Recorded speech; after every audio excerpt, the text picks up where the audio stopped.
So we're just going to check out some of the main differences that have been corrected with the errata, just in case you've got the older versions and you haven't got the updated pack yet.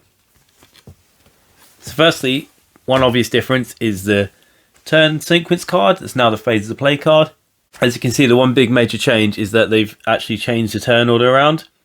So before you used to do everything else first and then do your actions, and now you start with your actions and then go through the rest of the phases as normal. Pretty much everything else though is still the same, although there's just a little bit of extra text clarification here and there as well. Next we'll look at spellbooks from old to new. Just looking at all the original ones here at the minute, because all the rest I've already got 4th edition, so I can't compare. For a lot of these, you're going to see in the text they've just made it a bit more clear or defined, such as on this newer one it says ocean or sea area compared to just ocean area, because there's new maps with seas being released. But one main thing with the submerge for Cthulhu is that it's now a 0 cost action when he does it later, not a 1 power action anymore.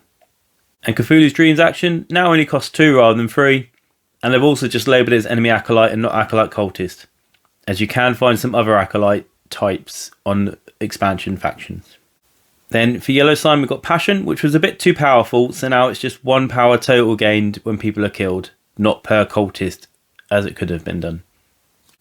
With He Who Is Not To Be Named, they've taken out a little bit of flavour text, but they've also made it so you don't have to take a second action, it's optional for your second action. And with Screaming Dead it's the same.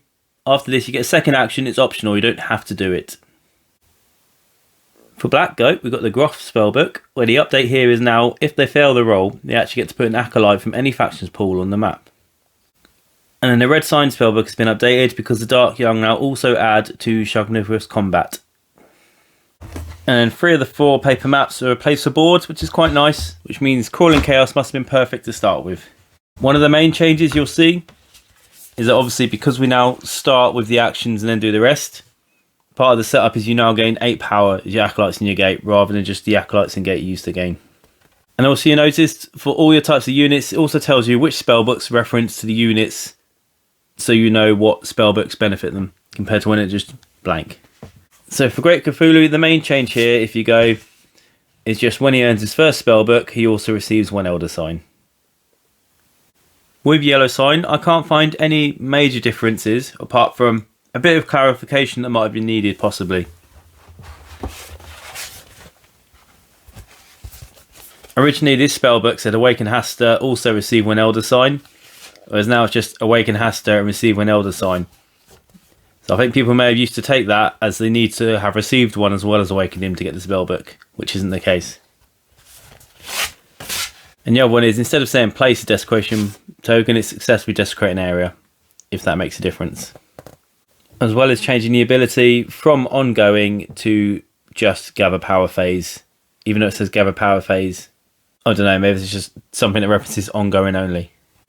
And with the Black Goat here, obviously we've now updated for the old one that if you've got the Red Sign spellbook, you add another +1 for each Dark Young in play, which he didn't used to have as an ability.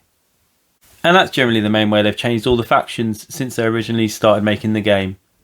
There is more in the box I haven't looked at just because I don't have the ones to compare it against, because the rest of my stuff's 4th edition.